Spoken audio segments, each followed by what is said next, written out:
Next question? Next. Oke, next question. Boleh. Tadi Ko Herman udah sempat bahas tentang abis overheat biasanya itu winter gitu ya, extreme winter. Terus jadinya nih, kalau misalnya ngelihat sekarang tuh batu bara juga kan sebenarnya dua sisi ya. Ada kubu yang wah kalau IPS batu bara udah rendah itu menurut Peter Lynch itu udah nggak, harusnya jangan dibeli gitu, jangan dimasukin gitu.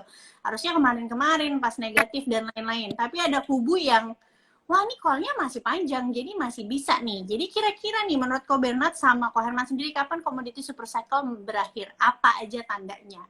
Gitu. Dan apakah masih opportunity untuk saat ini masuk ke saham-saham batubara? Mungkin seperti itu pertanyaannya. Oke, kalau saya pribadi sih lihatnya simple. Kita harus realistis juga bahwa result yang ada sekarang ini kan resultnya high base. Seperti yang tadi gue bahas tentang Amerika, tentang global economic, yang waktu COVID kita sempat minus, plus akhirnya minus lagi, itu kan terjadian di coal.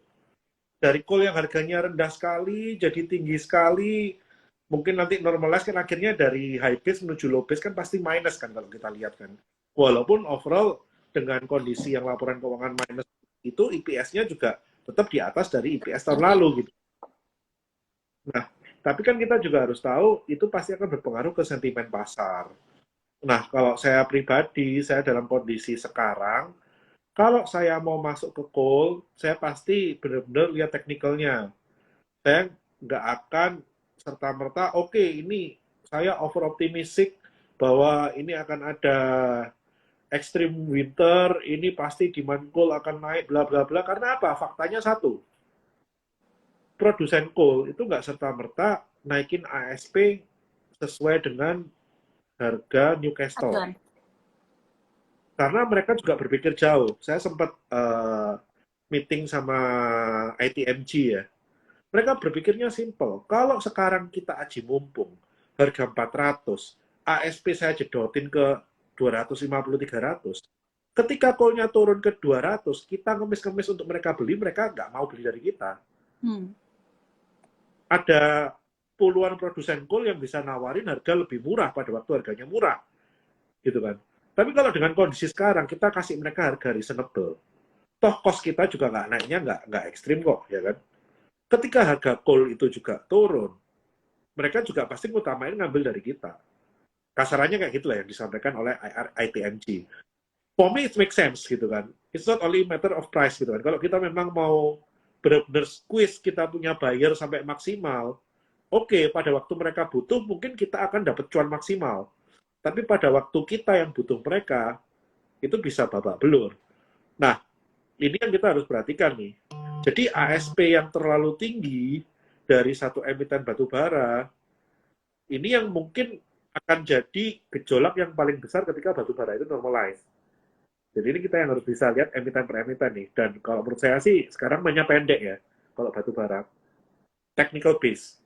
Manfaatin momentum. Oke, ini mau ada dividen interim, ini mau ada rilis laporan keuangan, ini mau melakukan apa nih gitu kan. Ya kita harus pinter-pinter keluar masuknya lah kalau sekarang. Oke. Pak Herman? Oke, kalau jawab tadi lebih ke pertanyaannya kapan commodity boom cycle-nya ini akan berakhir. Tanda-tandanya gitu ya. apa gitu? Nah, oke, aku kasih tahu triknya yang lumayan menarik sebenarnya. Sebenarnya komoditi ini melihatnya ada dua segmen yang utama gitu ya. Komoditi itu dua segmen yang utama itu adalah industrial commodity versus energy commodity. Kalau kita ngomong konteksnya industrial commodity, the mother of industrial commodity itu adalah copper. Ya, that's the mother of industrial commodity. Kalau energy, the mother of energy commodity itu selalu oil, gitu kan. Nah, kalau untuk yang industrial commodity itu kayak memang apa ya? Orang udah well owned lah ya. Karena story TV lah apalah semua orangnya maunya belinya di sana semua gitu ya. Dan kalau ditanya upside-nya ya mungkin somehow ya udah expected lah. apakah dibilang kapan tanda tanyanya akan berakhir? Sebenarnya gampang lihatnya. Kalian lihat rasio dari copper versus gold. Ya. Rasio Kalau apa kok? kalian Sorry, lihat putus-putus. Rasio apa kok? Sorry, rasio putus-putus. rasio copper dibandingkan gold. Nah, kenapa seperti itu? Karena copper itu merupakan proksi bahwa capex dunia itu akan tumbuh ke arah mana gitu kan. Kalau capexnya akan bagus, copper itu pakai demand-nya tinggi, maka pasti akan naik. Nah, sedangkan gold itu merupakan proksi dari seberapa bearish global investor itu terhadap dunia gitu kan. Jadi orang kalau bearish itu kan bawaannya maunya belinya gold kan. Kalau ada apa-apa perang dunia belinya gold kan. Jadi kalau kalian plot bikin antara rasio copper dan gold, maka kalian akan kelihatan itu movementnya tren dunia itu mau kemana. Ya, itu tren dari dimana itu kalau diplot itu bisa mirip dengan plotnya yield, ya kan? Yield itu kan part of tadi lah ya, bond apalah itu panjang lah ya. Intinya kayak gitu. Karena satu ibaratnya rasio bull market, satu ibaratnya rasio bear market. Copper is bull, gold is bear.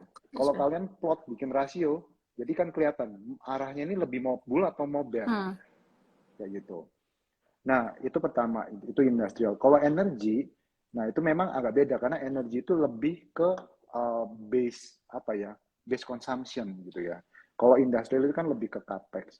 Nah, kalau energi ini menurut aku mungkin bisa agak panjang ya, kalau aku lihat ya. Nah, tapi memang benar kayak Kobernat, ya, kebijakan masing-masing itu mungkin ada some trading lah ya, karena marketnya kan memang quite volatile. Kenapa aku bilang bisa agak panjang, tapi definisinya ini yang agak harus ditentukan dulu. Apakah kalian sekarang ini harga coal tinggi banget nih, 400-an gitu ya. Tapi kan kenyataannya di lapangan itu kan ada dua harga yang berbeda, yang beda banget antara Newcastle dengan yang ICI kan. Karena memang supply dan demand setiap CV beda-beda. Nah, memang yang jelek adalah yang CV rendah itu supply-nya banyak dan demand-nya relatively less, jadi makanya harganya rendah banget, sedangkan yang tinggi ya relatively supply-nya dikit, makanya tinggi. Jadi marketnya ini banyak yang berbeda dibandingin commodity boom yang tahun 2007-2008. Nah, cara ngelihatnya ini kan tergantung nih definisinya apakah commodity boom berakhir itu kalau misalnya coal 400 ke 200 dianggap berakhir, sebenarnya menurut saya belum berakhir itu. Ya kan? Itu kayak Bernard tadi bilang itu hanya normalize gitu loh. Menurut saya kalau berakhir itu kalau coal balik lagi 70. Itu baru dibilang commodity boom itu berakhir. Jadi makanya kalau kita ngomong normalize, yes, ada normalize ke situ, tapi makanya bisa panjang nih. 400 sampai katakanlah turun lagi 300, 200. Nah, itu bisa panjang kalau untuk menjawab pertanyaannya Olivia tadi ya. Mungkin katakanlah 2 tahun, 3 tahun gitu. Karena supply-nya ini kayak tadi Bernard bilang, banyak kayak perusahaan ITMG apa gitu, mereka udah pinter belajar dari pengalaman. Mereka nggak mau jor-joran, nggak mau sembarangan jual. Jadi maunya ya udah smooth aja, smooth gitu. Nggak mau kayak dulu kan jor-joran gila-gilaan sekali cuan bab dari Aji tahun depannya mumpung gitu collapse. ya. Kayak gitu sih. Oke. By the way, ini udah jam 9:21. Jadi kita udah 1,5 jam nih. Kasian nih Ko Bernatnya sama Ko Herman mungkin mau istirahat, walaupun sebenarnya pertanyaannya juga masih ada. Jadi maybe nanti kita bisa sambung lagi lah ya next time gitu. Boleh. Terima kasih teman-teman semua. Nggak apa-apa ya Ko Herman sama Ko Bernat, soalnya ini udah 1,5 jam nih, kasihan nih. Nggak apa-apa, nanti jadi biar ada pembahasan gitu next time. Hari ini pembahasannya keren banget, sangat memberikan edukasi untuk kami semua, teman-teman, dan tenang aja teman-teman, ini pasti di save di Instagram aku. Terima kasih untuk waktunya Ko Herman dan Ko Bernat. Nanti next time diganggu lagi ya waktunya ya, oke? Nah, sebenarnya teman-teman kalau misalnya kelamaan nanti nungguin kita adain live lagi, teman-teman bisa follow aja Instagramnya Ko Bernat dan juga Ko Herman, Mark Insight, jadi bisa DM atau ya tanya-tanyalah by DM gitu ya. Oke, terima kasih semuanya, terima kasih teman-teman semuanya, bye. Bye.